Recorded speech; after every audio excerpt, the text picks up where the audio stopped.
Hi guys, it's your friends Sabine and Evita, and in today's episode on Rescripted, we're going to talk about 2024 and the lessons we learned and something we're going to take into the next year. Yes, I feel like, I don't know about you, but this year has gone so fast.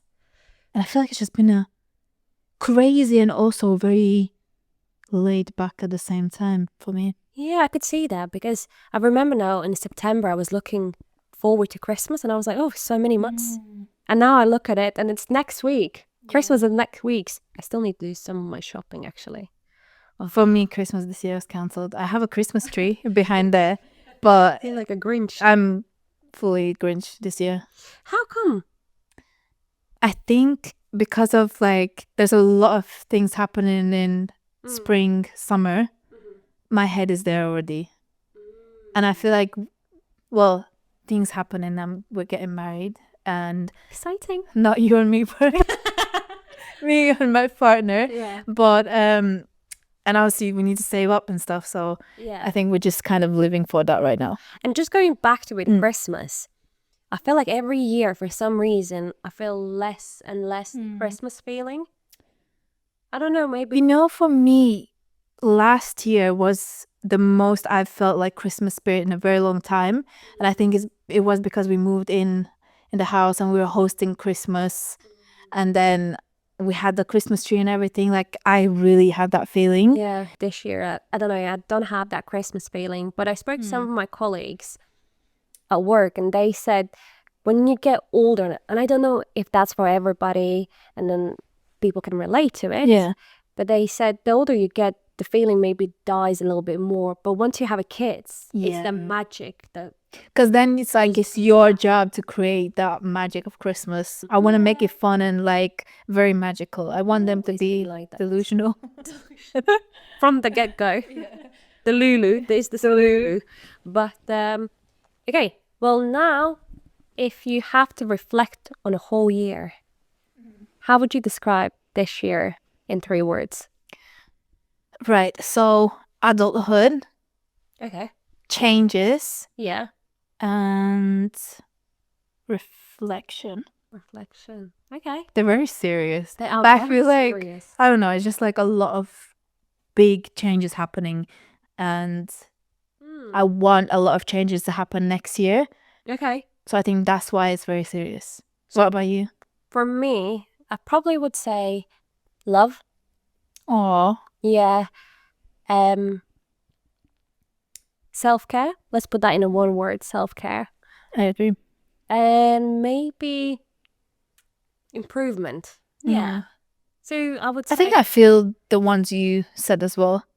Because everything is kind of wrapped into this one year. But I think this year has definitely taught me some of the lessons that I had to learn and just kind of to improve in the life. Going back to why this year has taught me about love is when the older you get, I feel like the more family gets important to you, or family always has been important to me, but not to that extent. I think this year I have realized that people are getting older.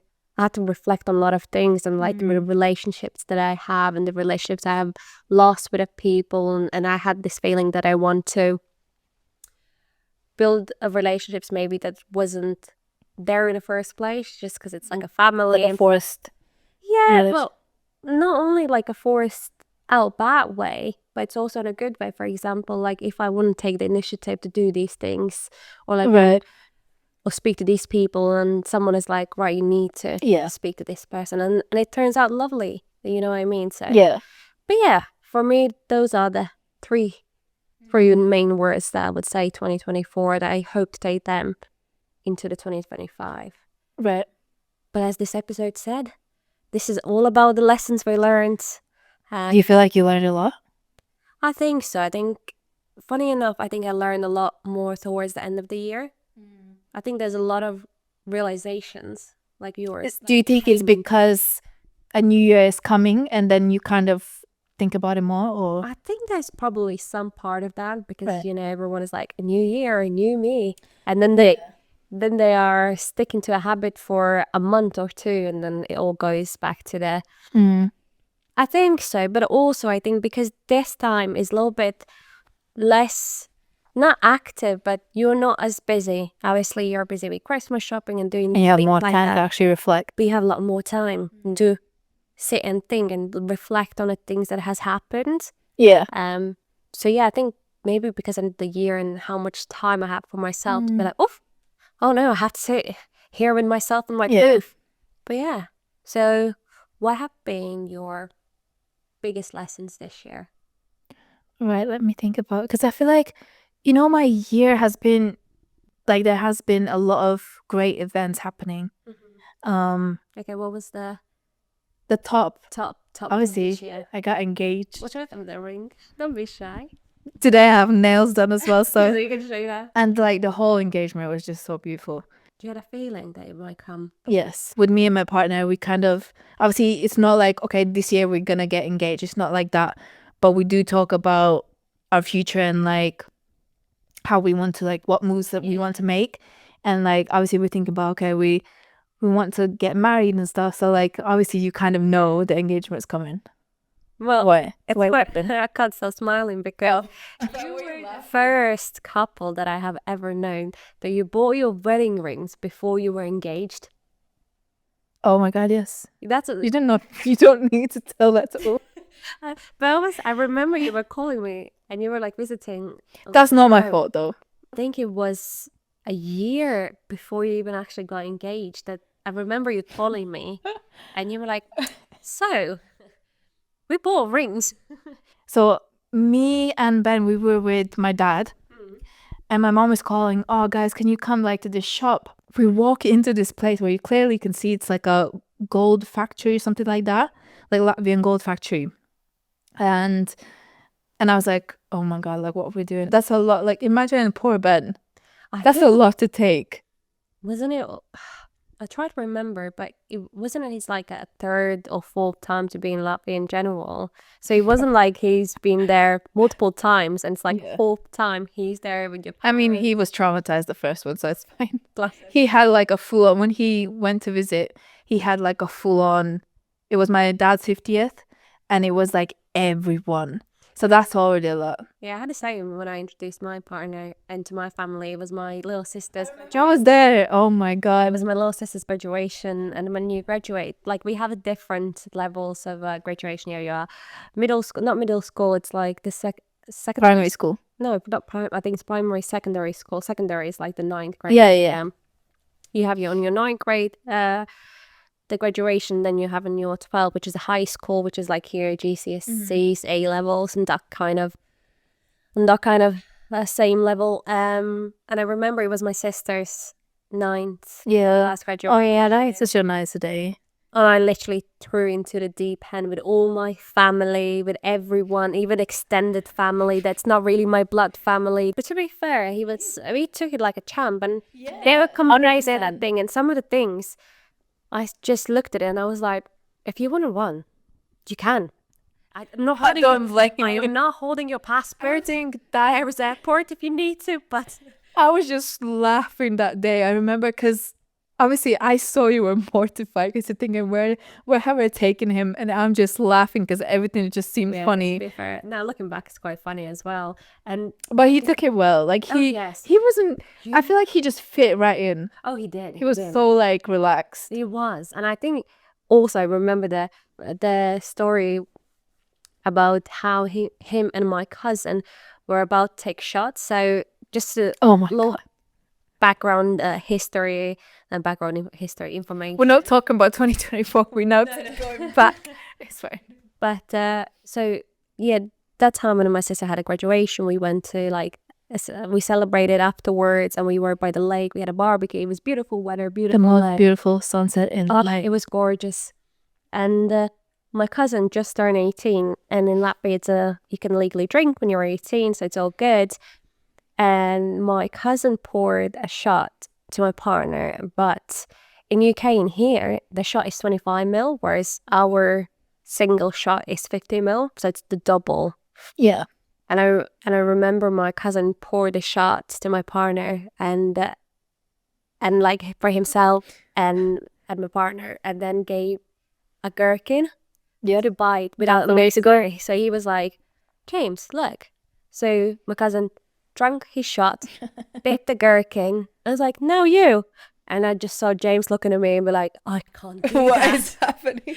But bless him, I think he's ended up doing it. He did it. Yeah, he did it. but I Big think up, James. I think it did help the fact that he didn't understand the language, because some of the things that you're more. Oh, it always helps. Even till this day, it helps. Sometimes you're so mortified about the things that Because comes we out. understand it. Yeah. And we just think, oh my God. And then it's like, okay, thank God he doesn't understand. Yeah, honestly, there's been so many times I'll be like, not gonna translate this part. All right. Now back to 2024. Big lessons. Mm-hmm. What is your first big lesson? Self-care. Self-care. And I will tell you why That's a big one. self-care. I agree. I think I had a wrong impression of self-care before, because I thought if I'm tired, I can just lay in a bed, scroll my phone, watch television, switch off, and that for me was like, oh, I'm taking a rest for myself, I'm looking after it. Yeah. But actually, in the long run, what started to happen, I started to develop bad habits when things started to get hard, or things that maybe physically or emotionally I couldn't cope with. I would go in that comfort of doing nothing and just I can relate everything you say. sulking in the bed. Yeah. But without even realizing it. And your time just passes. You just sit there. And the next thing you know, it's like the evening, you have to go to bed, you get to your bed, and then you carry on with your day. But I never actually took the moment to realize it first. What is it causing? Why am I feeling overwhelmed? And then what is the thing that is making me feel that way? Can I do something? If I can do something right now, whether that's a small step, let's say, one of my biggest things is massively overthink things as well. So, for example, if I need to do something, I will start to think about all the other things that I need to do. Everything that you say right now, I'm literally like, that's me as well. 100%. And then the more I think about all the things that I need to do, you get more overwhelmed and panicked. You start, and you do less. And you do absolutely less. You end up doing nothing. And then I think because of these situations, habits, and things, I wouldn't say I've lost a lot of opportunities, but I think I haven't taken a lot of opportunities. And you just overthink as well. And then there's been as well silly things. For example, this year I started to a little bit more seriously take a gym, but then obviously I stopped and whatnot. But I had a few personal trainer lessons. Yeah. Is that what you say? Sessions, yeah. Personal sessions, personal trainer sessions. Yeah. And she was absolutely great. She taught me a lot of basic things. So for me, one of the few things was I wasn't comfortable with a gym, equipment, an actual gym going into, right, and like using the machines, because like from the past, the gyms have been like when I lived in Coventry, when we went to the Pure gym and then JD gym, it started to become very bro-y gym. So if I wanted to try to lift some weight, I would feel very intimidated. I'm not saying that people try to do that. I'm not. But it's just the atmosphere. No, but I think for me personally, Pure Gym was like that, because it was like the first floor was the weights, and it was just like guys like wolves there standing. They're not even lifting the weights, they're just standing there. And obviously as a girl, like, you just feel a bit uncomfortable to go there. It's like, what am I gonna just push them aside, like, and they're just gonna keep watching me? But you know what helped me though? I think going with Ben, because obviously he showed me, and he's like my bodyguard, I'm not gonna lie, like, and he showed me everything, and he's like, he doesn't care what people think, and that helped me to actually be more comfortable in that as well.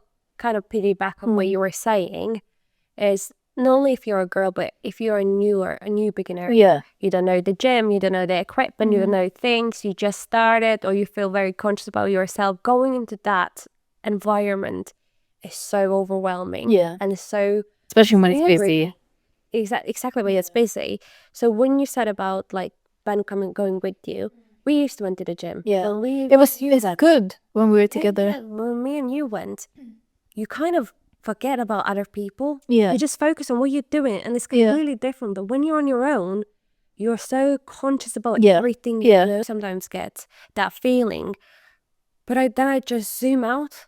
I try to just focus on myself. I don't look at anyone else, and I do my thing. Obviously, my sessions helped and boosted a lot of confidence in me. I do think though, you're more in your head than 100%. anyone is actually looking at you. No, there might be sometimes a case when someone is looking at stuff. Let them look. Okay, just focus on you. Just try to put on music, and you know what else helps sometimes? Like if you put a cap on, because then it's like you're more like tunnel vision. Yeah, tunnel vision, and like just do you like it honestly doesn't matter. Yeah, it will be scary. The first time you're gonna go for it will be scary, but the more you're gonna do it, the more you realize it's not actually that deep. Also, you need to be consistent with it and not just go like, oh, you go one time and then maybe 2 weeks later you go again. Every time you have like that big gap, you're gonna get that feeling again. At least for me, if I haven't gone at least for a week, this next time I go to the gym, I feel anxious. 100% I can relate to that. I have gone through the periods when I've been so consistent. I go 3 to 4 times to a gym, and then something happens, whether it's been like a holiday in somewhere or it's like a work event that I can't go, and suddenly it's week have passed and I haven't exercised, and the next week it's so busy at work that I haven't been able to go to a gym, and next thing you know, you're 4 weeks down, you haven't gone to a gym, and you feel so anxious and you feel so guilty about it. So it's kind of like a double. And also I feel like when you don't go, you don't want to go even more. In a way. It's like you guilt tripping yourself, and it's like you want to go, but then you haven't been so long, so you don't want to go. Mind just also what I noticed this year is how exercise is important for my mental health. And I didn't realize how important it was till I started to do this regular exercise. And when there was these disruptions, got it? When I started to feel a little bit down, I felt it especially during the work, that I would start to not get angry necessarily, but things would start to affect me more. More irritated. I would get more irritated, or there would be things that I could let it go, but now it bothers me, and I'm like, and then like, I haven't exercised and stuff like that. So these kind of things I started to notice as well. So there is a lot of self-care this year has been. I completely agree. And I think for me personally, it's self-care and just understanding how important health is. I don't know if it's because we're going closer to being 30. I'm not saying I don't feel like, oh my God, I'm going to be 30. No, I feel like in a way I can't wait. But I also know that till that 30, I really need to work on myself. And I feel like this 2025, so I'm going to be 29, and then I have another year. So within 2 years, the maths. Oh my God. So within those 2 years, I really want to work on myself and just understand my body more. Just everything that you mentioned as well about self-care, about consistency. I think consistency is so important in anything that you do. And this year, I have probably realized that more than ever. You need the consistency or you're not going to get the results. And I think I'm done with the excuses as well. I hope so. We'll see moving forward. Keep the word on 2025. I'm kind of in my little bubble, and I'm trying to, in a way, like fix and heal from inside and from my surroundings, and then I want to kind of expand. If that sounds very, it's deep, I said. Yes. Perfectly understandable. So where comes realization, and you mentioned family, right? Is that one of the things you mentioned? Love, family, I guess, yeah. So what I could like mention on that is the fact that I'm just chipping in yours. Anyway, I think your close friends, like real close friends and family, is so important. I've always kind of knew that, but this year I'm really realizing it. So yeah, I just want love, peace, and happiness. Vote for me in 2025. So we have talked about self-care, health, love, and family, friends. What about reflection and improvement? I suppose that kind of goes back to as well the things of like improvement and things like what we said before about like exercising and stuff like that. I think this year there has been several times when I've done something and I thought, why did I not do things different? For example, there have been many occasions, especially at work, where I did something or I worked for something really hard and then on the finishing line, I didn't finish it. I gave it to someone else because I was too afraid of what other people would think, how I would look like. And I always have this thing that if I'm not 100% certain about something, I don't like to talk about it because I don't like to look stupid if I'm wrong. But that you can be wrong unless you are spreading misinformation. But then sometimes you don't, like, you might think that you know it, and then it turns out to be different. Yeah. But I feel like when you're in a position when you should know it, it's you don't want to lose that disappointment. Yeah, and that's another thing actually this year. I realized that I am such a people pleaser and not directly, let's say. I wouldn't be like, oh, I don't know, I won't sleep till I finish this work so the rest of my team could make sure it's like they enjoy their holiday or something like that. None of that nonsense. But for example, one of the things is when we and me and you are terrible when we are together, but when we need to decide what we're gonna eat, we are literally there we could be for hours to deciding what we're gonna eat till one of us takes the decision, but doesn't come lightly. You decide. No, you decide. No, it's up to you. What about you? I don't mind. But you know what it is? Because you don't want to disappoint other person by your choice. And now you're thinking, what the hell? For a really long time. And to be fair, I had it with many people. Like, it's anything like, oh, what time should we meet? Oh, anytime, whatever is easier for you. Like, there is a level of being flexible, but there's also a level of like you giving all the power away as well. Yeah.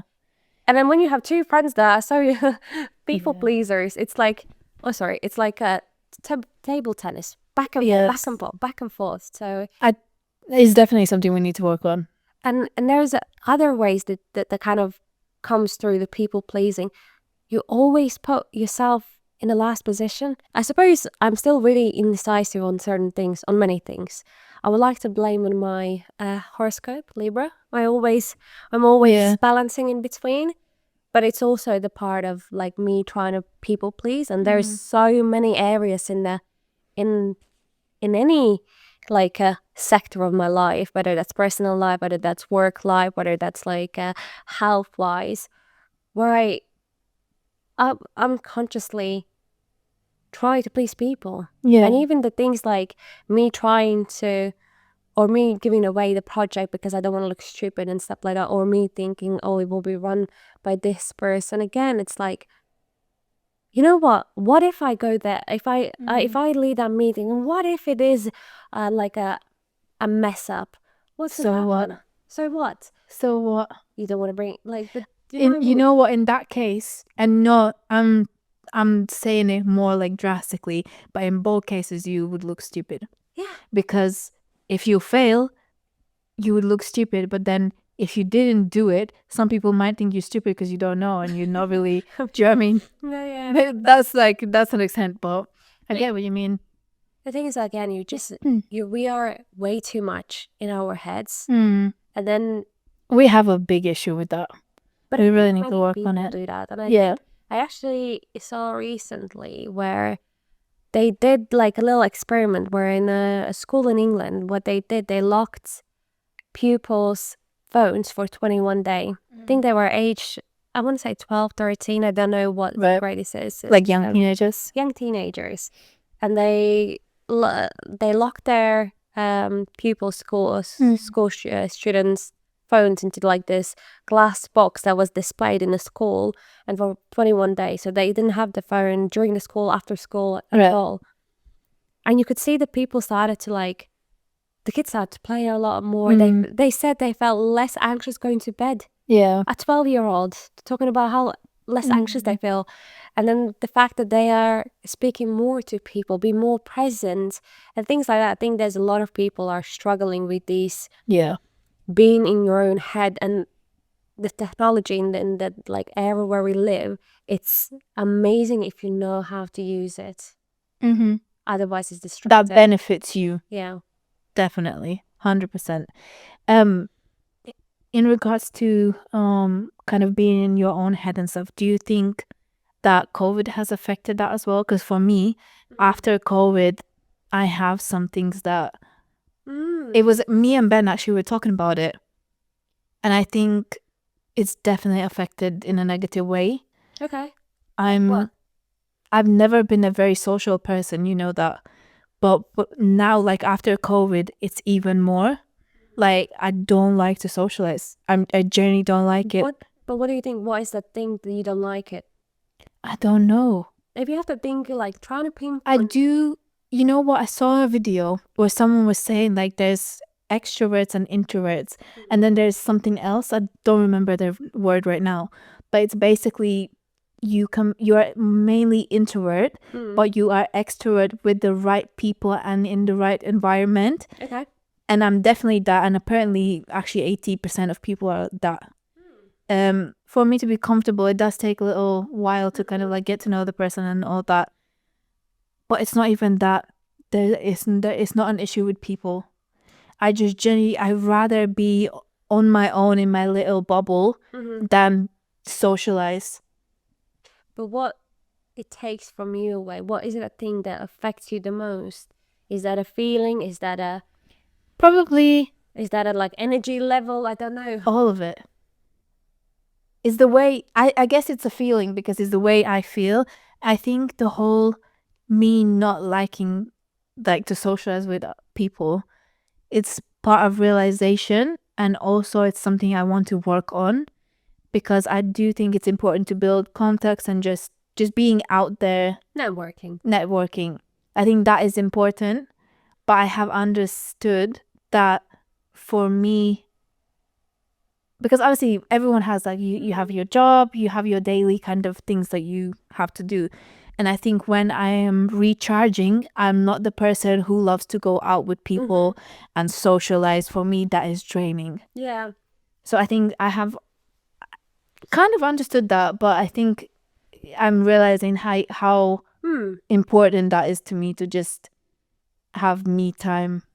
But that's good. You obviously there has been downsides from like COVID, as you said, like you've been less social, but not necessarily all of it is bad. You have maybe learned to protect your peace. Yeah.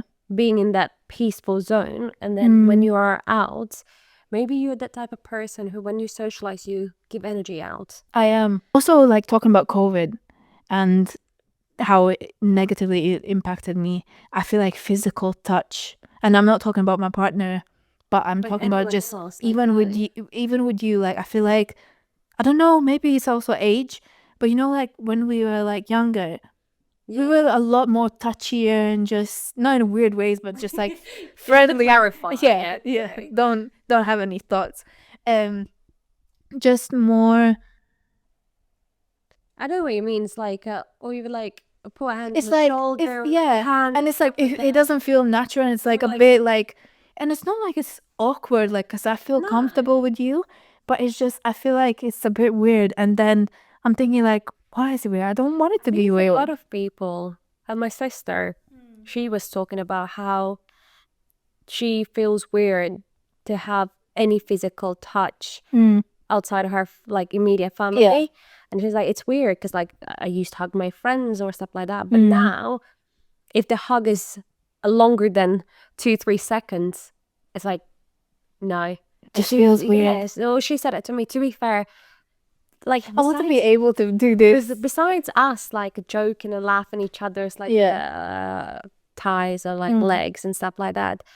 I suppose when I talk, I am a little bit more, as you can see, hand gestures going there, and then basically laughing or like cried and stuff like that. But besides that, I don't think I ever been very physical person. Yeah. Unless it's the right person, like stuff like that. Your year, based on how you have described during this conversation, and I haven't said that to you before, but I feel maybe when 22, 23 was happening, you got in the way I see it, you got in a car that you didn't know how to drive and you were going really, really fast, and you had to, along the drive, learn how to control that car, and it got you stressed and you didn't know what direction you're going in, and it's fast and you're so unsure about things, and comes with all of the responsibility. Suddenly your life changes. You go from, as you said, from like the work experience, from having a fun, easy job to serious, but not only the serious, the fact that you must have that job because you got to pay. You have new responsibilities. And then you can't anymore. In your head, you think you can't jump between jobs or change things because everything seems more serious. 100%. This year, I think it got to the point where it's like you're just tired of feeling that way. So I'm like, okay, like I'm learning to accept myself and just trying to find myself again as well. I think for me, next year is very much finding myself and just working on me. Now it's like more about understanding 2024, and then 2025 is more action and that sounds good. What else are you gonna take in 2025 from this year or the new surname? I just need to drop that in. So besides I love that. Besides that, what I'm gonna take, I think I have understood that I'm wasting a lot of time. It's always, oh, I need this to do this, and I think I want to just do more and be consistent. Like I think I have understood what is important for me and what I want, and then that's what I want to put in action in 2025. So like I have understood that peace is very important for me, and that includes just being in a very small circle with friends and family, which those friends I consider as my family. Cutting out basically anything that is not serving me, or if I'm not ready to let that go, I want to be able to just not let it impact me. I want to be consistent. I want to work on my consistency in regards to health and fitness and jobs and like the career that we want to build, this podcast and all other ideas that we have. I have realized that you need to work and you need consistency, because I've been focusing on skills so much, or maybe not just skills or things that I need. Again, I suppose it's back to going to, sorry to interrupt but it's going back to not believing yourself. I've always struggled with that. You have amazing talent. You are great at what you're doing. Obviously, not the same for you, but this is not what you think. But I've said from outside, and you will think that I'm being biased, but I'm not being biased. You're amazing at what you do. But you always had that, oh, if I learn this, I can I'll do be this. better. Or if I do this. But I think it comes from childhood. You know what also changed me a lot? And I think that was within the last year we talked about it. We talked about inner child. Since that conversation, I'm changed. I'm really thinking about like that little Evita, and I'm like, oh my God, like it's starting to make sense. Those are kind of things that I'm taking in 2025. So what about you? I'm probably still gonna take reflection, and I'm gonna take reflection in a way that I want to train myself in having like a check-ins in myself, like do something, have a like either a goal, project to work on, and see how I did it, and things that maybe I would change. listening to a little bit more in my own guts, and just creating that belief and creating that believe in yourself. Exactly, because confidence is not a feeling; it's an action that you're taking. It's just competence. The more you do it, the more you're gonna feel like it. So definitely taking reflection. I will take self-care as well, because I think for me to be a best version for everyone else, I need to first look into myself. I need to make sure that I water my own garden. I let those flowers blossom before I start to help anyone else. That's such a beautiful way to say, but I completely agree. And then probably discipline and consistency. Yes. Discipline, absolutely. The way I was like, yes. I think I have let myself too much. No, I don't. That's not freedom. I have let myself go too much, because sometimes I would be like, oh, I feel really, really tired. I'm just not gonna wash those dishes. But then as part of me, it'd be like, it just takes 1 minute. Yeah. Go wash those dishes. You know what I was talking about, that the dishes and just discipline in general. I have the exactly same thing, and I'm just like, oh, I'm just gonna do it tomorrow, and it's that postponing things. When my parents came to visit, those dishes got washed constantly. So I'm just thinking, right, so just because my parents are there, I can do it. I started to think innerly, say, work with me. I need to go wash the dishes, work with me. That's a good I'm saying to myself, that side that doesn't want to do it, that want to push it back, I keep going, work with me. It's so also, weird. if you think about it, right? Clear spaces, clear mind.